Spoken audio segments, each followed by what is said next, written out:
And still, Achatala in the series! The Moroccan miracle is still on! Haish. So itulah dia guys, momen-momen akhir di mana kekalahan itu milik kami. Ada, tapi tak apa kan, kita nak cerita pasal Morocco hari ni. Dia punya kejutan tahun ni bukan biasa-biasa. And ada beberapa fakta yang aku rasa aku nak share dengan korang. Mungkin korang pun baru tahu ataupun korang tak tahu. Yang aku pun baru tahu. So jap lagi kita akan share tentang Morocco, The Giant Slayer ni. So jangan lupa tekan like, subscribe juga, hit bell notification. Hari ni kita borak pasal FIFA lagi. Roll it.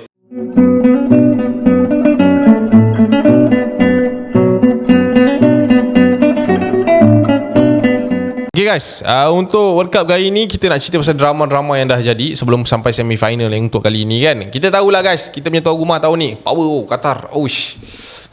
Dua game je habis terkeluar kan. Dan diorang ni merupakan host World Cup yang terkeluar masa grouping yang kedua tak silap acap. Yang first Afrika Selatan tahun 2010.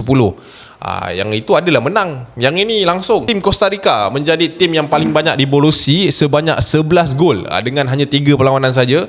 Ini antara tim yang banyak bersedekah jaringan kepada tim-tim yang lain. Tapi nak cerita banyak pun, Switzerland pun kena 6-1 dekat quarter final. Biar kalah kat grouping macam tu kan, daripada kalah kat quarter kan. And selain itu juga kita faham kegagalan skuad Belgium pada edisi kali ini juga mendorong kepada dia orang punya coach, head coach Roberto Martinez untuk meletakkan jawatan selepas membimbing Belgium setelah sekian lamanya. Beberapa edisi sebelum ni dia agak cemerlang, tapi tahun ni terciduk. Dia ambil keputusan, dia ambil tanggungjawab tu, and then dilepaskanlah jawatan tu kepada yang lain. Tapi hari ni kita nak cerita pasal Morocco, apa jenis diorang sampai ke tahap yang macam ni. Dan ini adalah sejarah kali pertama di mana bila skuad Morocco ni ditubuhkan sampai ke tahun inilah. Pernah ke diorang sampai sejauh ni, ataupun ini adalah pencapaian pertama?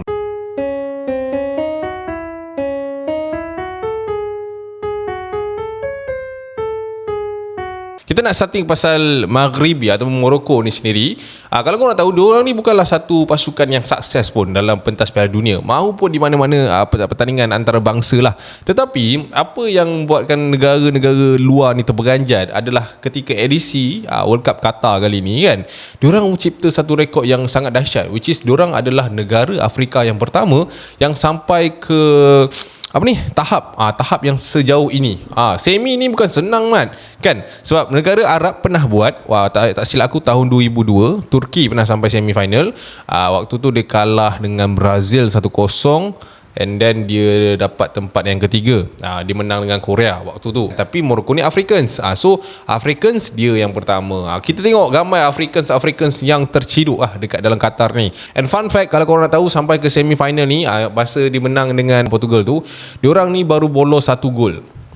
Aku tak tahu Bono tu pakai bomoh apa, tapi baru 1 gol. Itu pun gol sendiri itu pun gol sendiri. Agak-agak bosan kan. Dia macam alamak, tak gol lagi ni, kita gol sendiri macam tu. And yang paling menarik sekali, nama coach dia Walid Walid Regragui, macam tu lah kot namanya. Tapi aku kenal dia Walid lah dia. Dia ni bukannya coach yang dah 14 tahun 15 tahun dengan Morocco. Tak. Kau tahu tak, dia ni dilantik untuk menjadi ketua jurulatih dekat skuad kebangsaan Morocco ni bila? Pada 31 Ogos tahun 2022. Baru je bulan 8 dah itu lantik. Ini bulan 11 dah start World Cup. Ini bukan pertandingan cikai-cikai Ini World Cup. Sebab utama si Walid ni dilantik adalah disebabkan dia ni pernah bantu satu klub daripada Morocco ni, Wydad FC, untuk memenangi satu pertandingan which is CAF Champions League pada tahun lepas.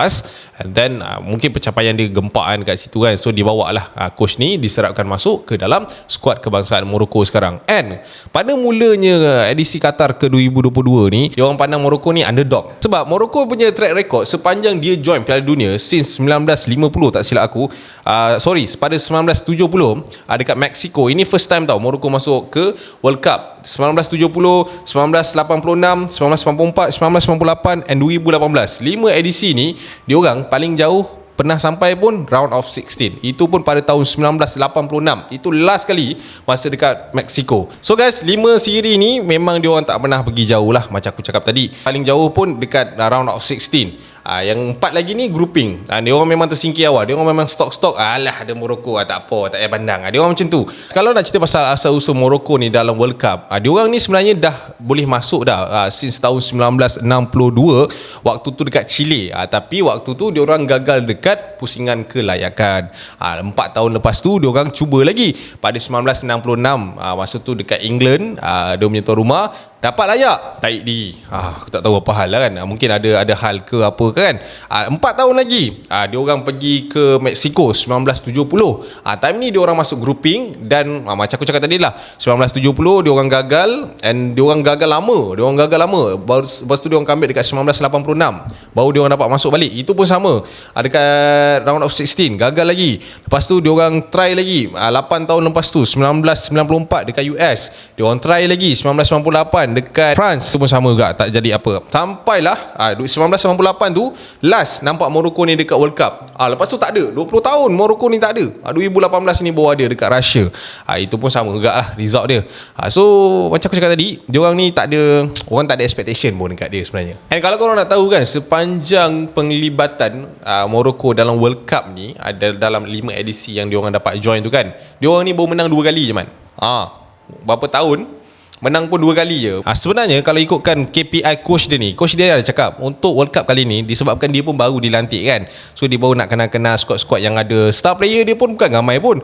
Yang ada macam biasalah, Achraf Hakimi, Romain Saez, Yussi Buno, Mezraoui, and ni lah Hakim Ziyech. Ini nama-nama yang selalu sangat wakil Morocco ni. So dia kata star dia pun tak ramai, dengan apa yang dia ada, dia target lepas grouping, Alhamdulillah, dia kata macam tu. Tapi itulah, dalam lepas grouping, semi-final sudah. That's why aku rasa diorang ada sedikit less pressure dan juga expectation daripada penonton-penonton yang ada dekat sekitar dunia ni lah.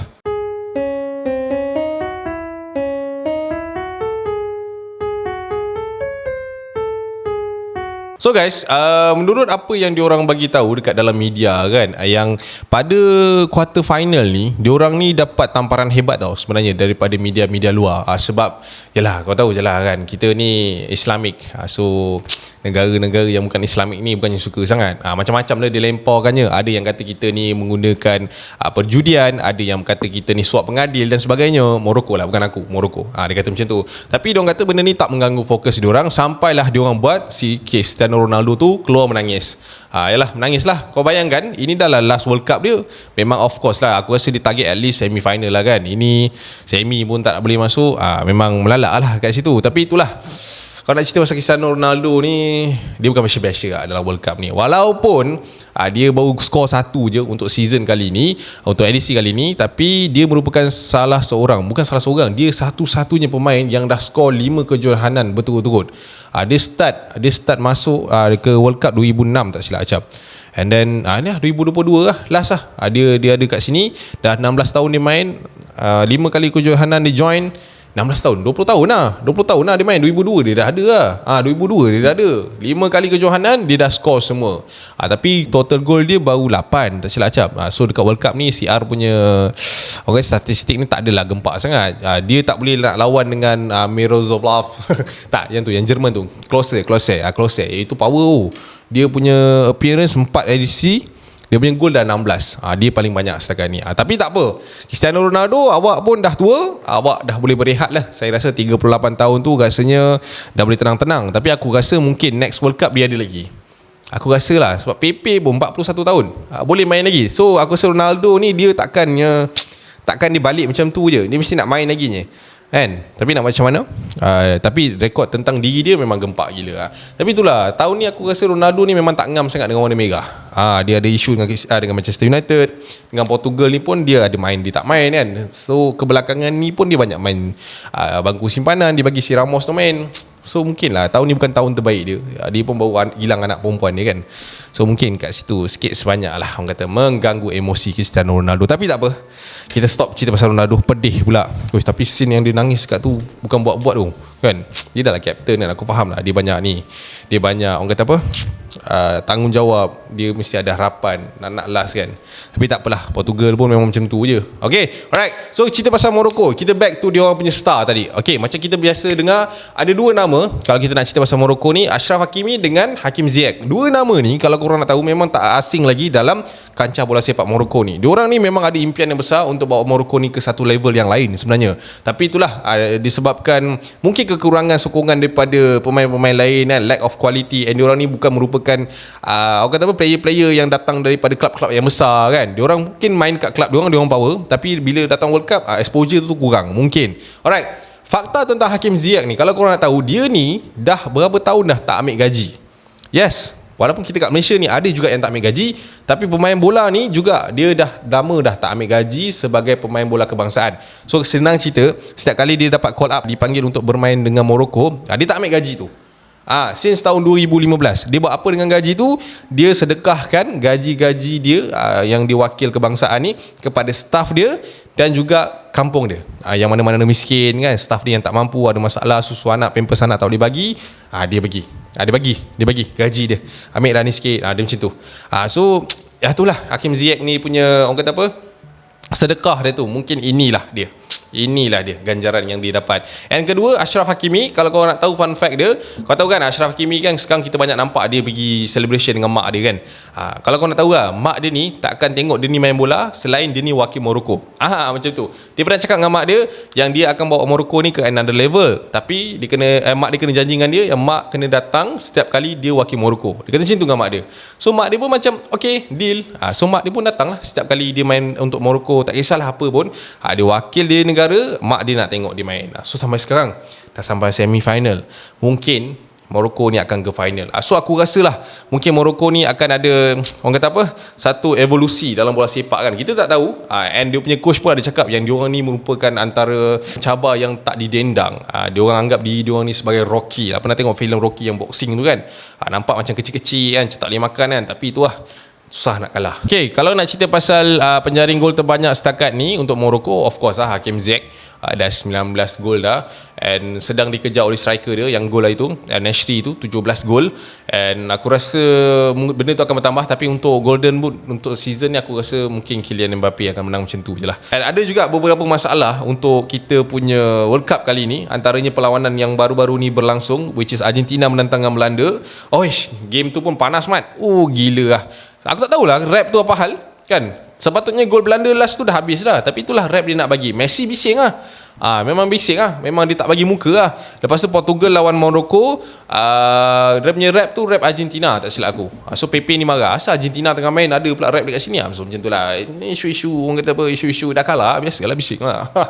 Alright, so untuk Morocco aku rasa untuk tahun ni aku harap lah dia orang at least boleh pergi final kan. Menang tak menang tu belakang cerita, tapi aku rasa tu aku cakap diorang ni tak ada rasa apa pun sangat kan. Diorang macam dah sampai semi dah, diorang dah buat sejarah sendiri dah sepanjang berapa edisi World Cup ni kan. So aku rasa Morocco mungkin akan ke final. So aku rasa kita akan nampak Morocco lawan Argentina dekat final, sebab Morocco dah lawan Croatia dekat peringkat kumpulan. So aku tak nak tengok benda yang sama. So Morocco lawan Argentina dekat final, tapi aku tak nak Argentina menang. Dah lah lantak lah. Tapi sebenarnya kalau korang tanya aku, betul lah kan, aku nak Morocco lawan Portugal dekat final, tapi disebabkan undian tu tak jumpa. So nak macam mana? Alright, so aku rasa sampai sini saja video tentang Morocco ni. Aku rasa diorang punya progress terhadap World Cup ni sangat-sangat dahsyat. Dalam 22 edisi ni aku cakap diorang pernah masuk World Cup 6 kali daripada 22. Itu pun sampai round of 16. Itu je. Tapi tahun ni diorang memang lain macam sikit lah. Okay, so kita tengoklah sampai mana Morocco boleh pergi untuk tahun ni. So prediction korang macam mana? Korang komen dekat bawah. Kita tengok tahun ni diorang boleh pergi sejauh mana. So kita jumpa di video akan datang. I see you and I see you. Saya terima saya kalah, tak apa. Roll it. Roll it pula. Bye bye. Tengok dah tak betul lah. Bye. Assalamualaikum.